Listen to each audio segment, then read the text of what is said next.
Agora, 2h42, você está acompanhando o CBN Maringá, segunda edição, que hoje está sendo transmitido diretamente da Digimax, no projeto CBN nas Empresas. E agora a gente conversa com o gerente de gabinete para assuntos estratégicos da Prefeitura de Maringá, Lúcio Oliva Rosas, que está aqui com a gente. Olá, muito boa tarde. Olá, Luciana, muito obrigado pelo convite, de estar conversando aqui com vocês. Sempre uma honra. Essa entrevista está sendo transmitida em 95,5 FM, também pelo Facebook, Twitter e YouTube da CBN Maringá. E o nosso assunto é digitalização. Eu gostaria de saber o seguinte, como que é o processo de digitalização numa repartição pública? Eu queria saber o exemplo da Prefeitura de Maringá. Em que processo que está a digitalização nas repartições públicas do município? E também o projeto Cidade Inteligente, que é o projeto de Maringá, Exatamente. A gerência de projetos estratégicos já tem uma finalidade de atuar em outras secretarias também para poder integrar todas essas ações num conceito maior, um conceito de cidade inteligente, o Smart City, como nós comentamos.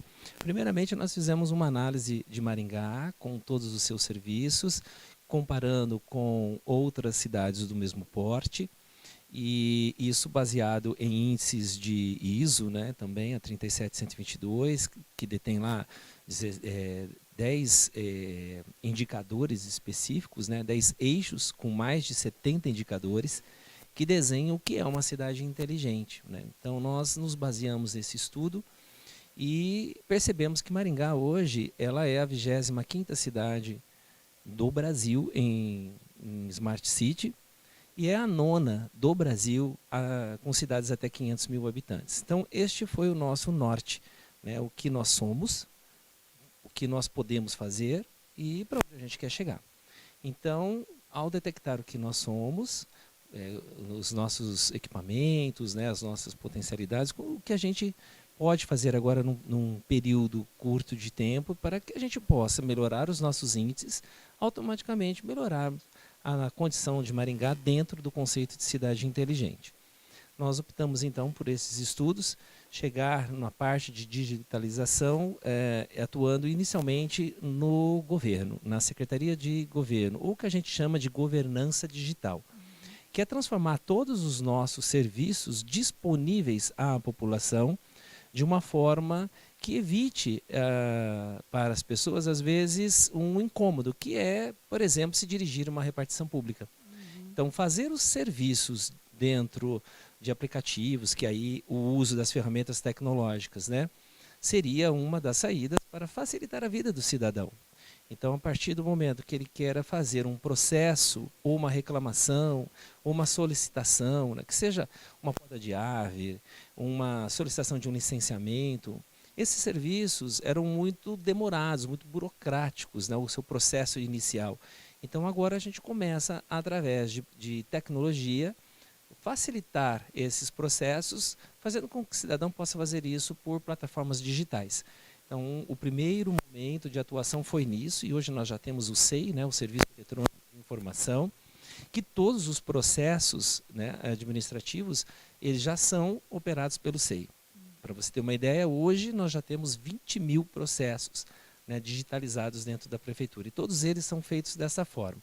Todo tipo de processo Todo administrativo? tipo, exatamente. Então, todos os pedidos, decretos, ofícios, licenças que você queira fazer, você entra pelo SEI, que é uma plataforma digital, baseada no Tribunal de Recursos Fiscais, que a gente adota, e integra todas essas formas de operação, que facilita muito a vida do cidadão e também transforma um outro conceito da gestão, que é a transparência. Então, o compliance atuando muito forte nessas ações, via digital, a transparência ela se torna ainda cada vez mais importante. A transparência, inclusive, é um indicador, vamos dizer assim, da cidade inteligente. Então, atuando dentro dessa forma, o SEI é apenas uma das ações, existem outras que nós estamos em andamento. Fizemos, inclusive, o aplicativo 156, da qual o cidadão tinha que antigamente fazer uma ligação telefônica ou ir à prefeitura para solicitar uma poda de árvore, uma árvore que está caindo, ou uma rua que esteja com problema, enfim. Hoje ele faz pelo aplicativo, né? Então ele baixa o 156, né, nas duas lojas oficiais, e ele pode tirar uma foto do local, e essa foto, né, ele já serve como um elemento desse processo que ele solicita. Essa solicitação é encaminhada diretamente à secretaria, que tem um prazo para voltar e dar uma resposta para o cidadão. E de quanto é esse prazo? De qual é esse prazo? É imediato. É questão de enviar, a secretaria já entra no planejamento e já retorna para ele. É questão de 1, 2 dias, no máximo, isso já é passado para ele um planejamento que nos força, a tecnologia, olha só que interessante, nos força a ter também um planejamento de atuação, de entrega de serviços para a população com mais rapidez, com mais qualidade, né? E criando, inclusive, um relacionamento de qualidade do cidadão com a prefeitura. Então, quando nós falamos de cidade inteligente, é facilitar a vida do cidadão, mas também melhorar diretamente a qualidade dos serviços da prefeitura, que é um órgão público, para com o cidadão. Então, é uma responsabilidade social muito forte, muito grande nesse aspecto. Então, esse projeto ele tem essa dimensão, né, muito abrangente, né, e atua em outras áreas também. Quando nós falamos da prestação de serviço, vale lembrar aqui também, nós estamos em andamento já o processo, né, de um novo site da prefeitura, onde esses serviços também estarão disponíveis no próprio site, e juntamente com um aplicativo de serviços que também está sendo elaborado, né, a sua parte de arquitetura, da qual a nossa intenção ainda é que o cidadão possa agendar um exame médico todo pela internet, né, ou pelo aplicativo. E para o cidadão, para o contribuinte que tem mais dificuldade de acesso, de navegar, né, nos sites, nos aplicativos, nas ferramentas digitais. A gente percebe muitas vezes na época de pagamento de IPTU, né? Muita Sim. gente ali na praça de atendimento buscando ajuda porque às vezes não conseguiu nem emitir a guia. Os serviços atuais, né, continuam sendo operados e entregues da mesma forma. Mas para esses cidadãos, como é que vai ser quando já tiver tudo digitalizado?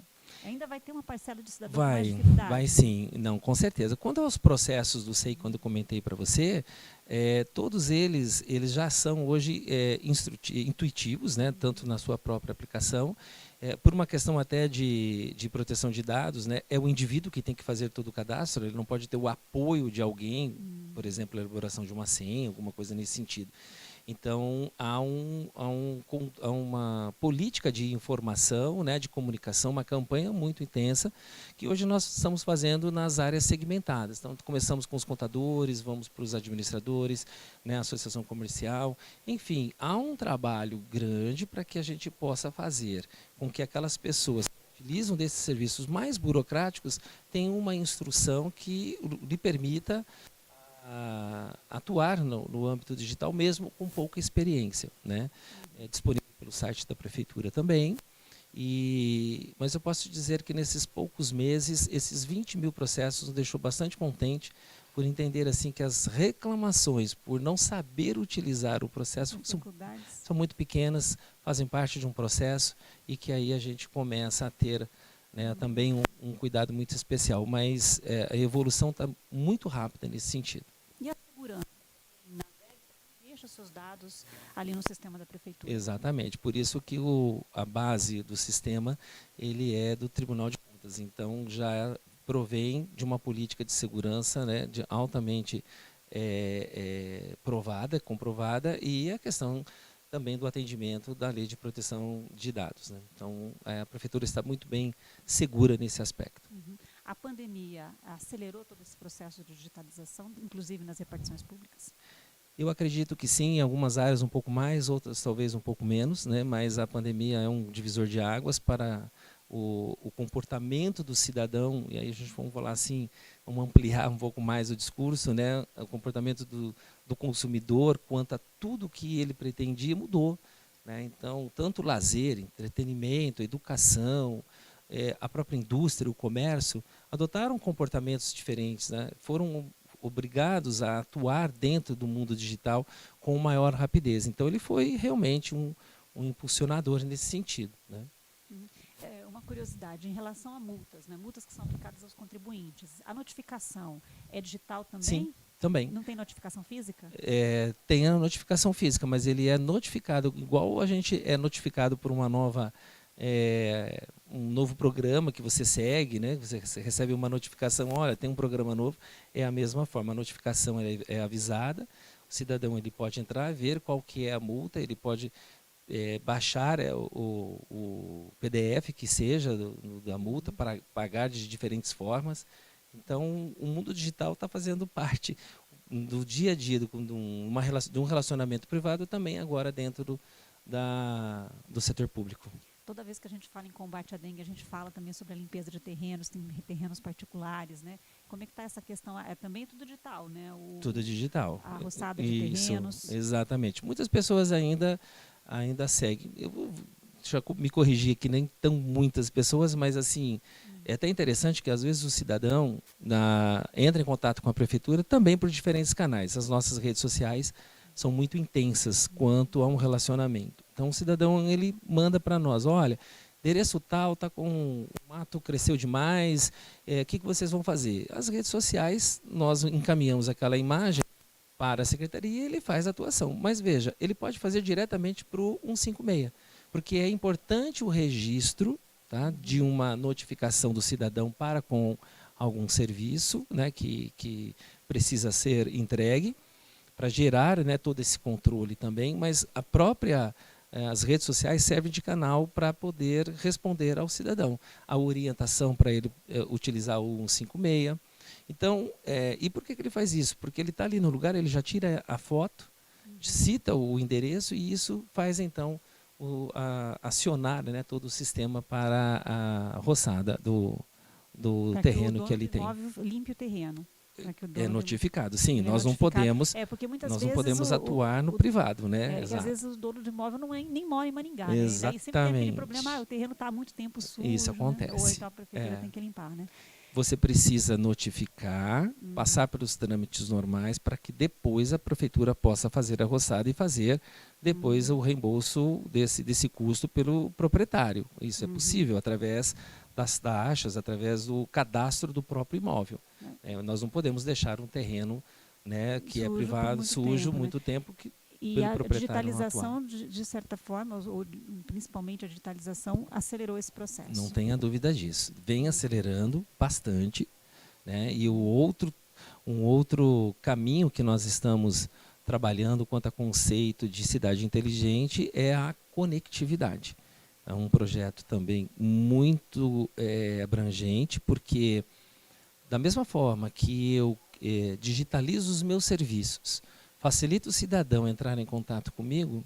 Você fez a pergunta e disse assim, e as pessoas que não têm tanto hábito, né? Aí eu complemento assim, e as pessoas que não têm dados, né, uma política de dados, que possa entrar em contato através do seu smartphone com a prefeitura. Então nós também estamos trabalhando num projeto muito intenso de conectividade, ou seja, darmos ao cidadão o Wi-Fi. Né? É a lei do 5G? Não, ainda não. 5G ainda já é uma outra etapa. Nós vamos trabalhar a questão da conectividade. Nós já temos quase que todos os projetos já estudados, né, analisados. Está faltando pequenos detalhes de decisão técnica para que a gente possa, em breve, no muito curto tempo, disponibilizar o Wi-Fi para o cidadão em ambientes públicos, né? UBSs. As escolas hoje já têm, mas nós vamos melhorar a capacidade, né, de navegação, as praças, parques, né? Então ambientes que possam o cidadão utilizar os bens, os equipamentos do município, mas também poder realizar, né, a conectividade, ou seja, se naquele instante ele queira fazer alguma reclamação. Vamos dar um exemplo, né? Você está lá no meu campinho com teus filhos, brincando, etc. E ele viu, algumas vezes, um mato que cresceu, vou dar um exemplo aqui da roçada, né? E ali ele não tem um dado para poder fazer a conectividade, às vezes para entrar no aplicativo do 156, que é o processo. Até isso ele vai ter. Então ele consegue fazer entrar no Wi-Fi e aí ele, estando conectado, ele consegue fazer essa própria disposição junto ao 56, né? Dá início ao processo de atendimento a este serviço para que ele, naquele instante, ele percebeu necessário. Mas e a questão das torres de telefonia, como é que está? Então, nós trabalhamos, né, com diferentes frentes, né? Então, existem situações que nós vamos ter que colocar os próprios roteadores. Claro que a gente sabe que tem, né, em ambientes específicos, são roteadores que abrangem, né, uma área sem poder trabalhar ou afetar a questão ambiental, que aí sim está em discussão a lei do 5G em Maringá por causa disso, na questão das torres, né, que vão abrigar, placas que vão ser, ou postes que vão ser utilizados. Nós estamos também nesse processo de fechamento da lei, né, para o 5G. Mas o Wi-Fi, ele é um serviço que é possível, através dos postes, serem colocados esses roteadores, e aí você disponibiliza por área, né, uma área de um raio de atuação, o Wi-Fi gratuito para as cidades. São equipamentos pequenos, menores? Não, hoje os equipamentos são quase visíveis, vamos dizer assim. Então, né? a lei não tá, o projeto ainda não está pronto, não está. O projeto está terminado. pronto. O projeto está pronto. Falta definir qual a linha, né, técnica que a gente vai estar utilizando. Eu acredito que mais uns 20 dias a 30. E aí eu acredito até também, assim, acredito não, né, dentro de uma terceira ênfase de uma cidade inteligente, a atual gestão do prefeito Ulisses Maia percebeu a necessidade do setor de tecnologia e inovação ter uma atenção, né, ter uma política pública mais efetiva, criando então, com a nova reforma administrativa, a Agência Maringaense de Inovação e Tecnologia, que ficará como uma das responsabilidades toda a organização e o planejamento de uma Smart City, né? Então, todos esses projetos que nós estamos aqui conversando, como projetos especiais que estão sendo implantados, eles serão geridos, né, por essa agência Maringaense de Inovação e Tecnologia. Uhum. Só para encerrar, a avaliação do senhor, a digitalização fortalece a democracia? Não tenha dúvida disso. Eu acho que o cidadão ele precisa ter conectividade para expressar as suas opiniões, fazer as reclamações daquilo que ele entende ser necessário, e acelera, né, a questão das respostas e desses relacionamentos com órgãos públicos e com as pessoas de uma forma em geral. Ela é democrática, porém, com as diferenças sociais, isso pode interferir em alguns momentos, e aí eu acredito, como necessidade, a política pública facilitar, né, o acesso para todas as pessoas. Muito obrigada pela entrevista. Uma ótima tarde. Muito obrigado. Nós conversamos com Lúcio Olivo Rosas, ele é gerente de estratégicos da Prefeitura de Maringá e nos falou sobre a digitalização na gestão pública.